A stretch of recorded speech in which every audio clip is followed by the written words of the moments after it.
झारखंड के पूर्वी सिंहभूम जिले के बहरागोड़ा क्षेत्र में हाल ही में एक ऐसी घटना सामने आई जिसने पूरे इलाके में डर और असमंजस का माहौल पैदा कर दिया।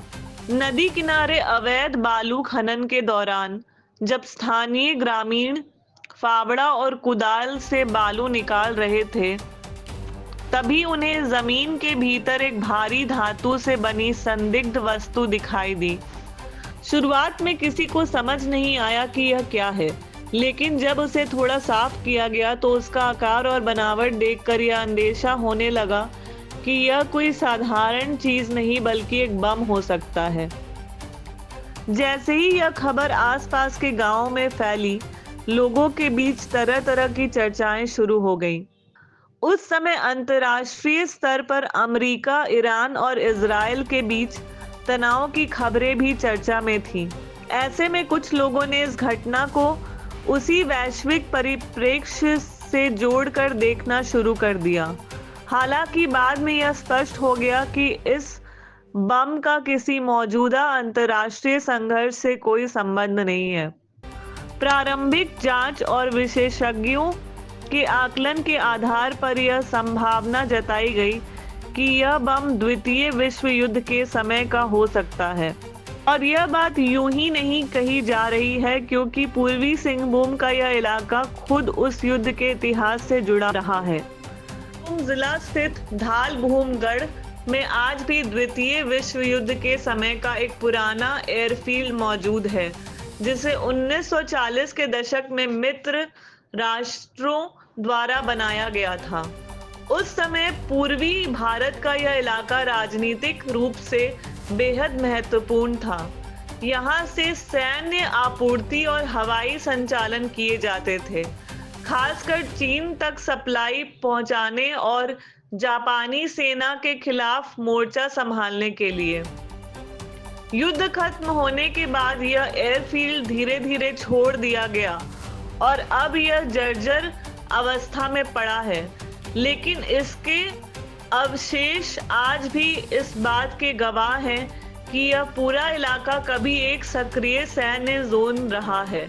ऐसे में यह संभावना और मजबूत हो जाती है कि उस दौर के बिना फटे बम या अन्य विस्फोटक सामग्री जमीन के अंदर ही दबे रह गए हों, जो अब खनन के दौरान बाहर आ रहे हैं। बम की बनावट और आकार को देखकर विशेषज्ञों ने यह भी अनुमान लगाया कि यह संभवतः एक एरियल ड्रॉप बम हो सकता है, जिसे किसी विमान से गिराया गया होगा। अब सबसे बड़ा सवाल यही था कि क्या यह बम पूरी तरह निष्क्रिय हो चुका है या अभी भी उसमें खतरा बाकी है। स्थानीय ग्रामीणों को यह बम जंग लगा और पुराना दिखाई दिया, इसलिए कई लोग इसे बेकार समझने लगे। लेकिन बम निरोधक विशेषज्ञों के अनुसार ऐसे बमों को कभी भी पूरी तरह सुरक्षित नहीं माना जा सकता। इनके अंदर मौजूद विस्फोटक पदार्थ लंबे समय तक सक्रिय रह सकते हैं और हल्की सी छेड़छाड़, कंपन या तापमान में बदलाव भी इन्हें खतरनाक बना सकता है। घटना का सबसे चिंताजनक पहलू लोगों की प्रतिक्रिया रही।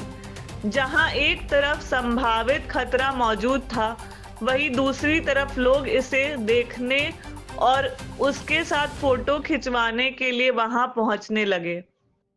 धीरे धीरे यह जगह एक तरह से जिज्ञासा का केंद्र बन गई, जहां लोग जोखिम को नजरअंदाज करते हुए सिर्फ इसे करीब से देखने की कोशिश कर रहे थे। स्थिति की गंभीरता को देखते हुए जिला प्रशासन ने मौके पर पुलिस बल तैनात किया और लोगों को वहां से दूर रहने की चेतावनी दी।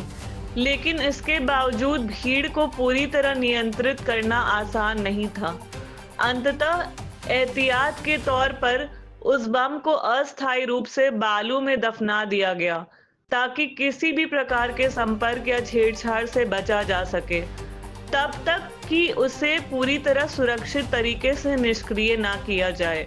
इसके बावजूद आसपास के ग्रामीणों के बीच डर बना हुआ है। कुछ लोगों ने अपने घरों से दूरी बना ली है, क्योंकि उन्हें यह चिंता सता रही है कि अगर किसी कारणवश यह बम फट गया तो इसका असर कितना व्यापक हो सकता है, इसका अंदाजा लगाना मुश्किल है। मामला यही तक सीमित नहीं है। अब पास के ही एक गांव में इसी तरह का एक और बम मिलने की सूचना सामने आ रही है, जिससे यह आशंका और भी गहरी हो गई है कि इस पूरे इलाके में जमीन के नीचे ऐसे और भी विस्फोटक छिपे हो सकते हैं। यह घटना कई बड़े सवाल खड़े करती है। क्या इस क्षेत्र में द्वितीय विश्व युद्ध के समय के और भी अवशेष मौजूद हैं? क्या अवैध बालू खनन अनजाने में इन खतरनाक चीजों को बाहर ला रहा है? और सबसे महत्वपूर्ण, क्या हम ऐसे जोखिमों को लेकर पर्याप्त रूप से सतर्क हैं? यह सिर्फ एक स्थानीय घटना नहीं है, बल्कि एक चेतावनी है कि जमीन के नीचे दबा हुआ इतिहास कभी-कभी खतरनाक रूप में भी सामने आ सकता है। ऐसी स्थिति में जिज्ञासा से ज्यादा जरूरी है सतर्कता, क्योंकि एक छोटी सी लापरवाही एक बड़ी दुर्घटना का कारण बन सकती है।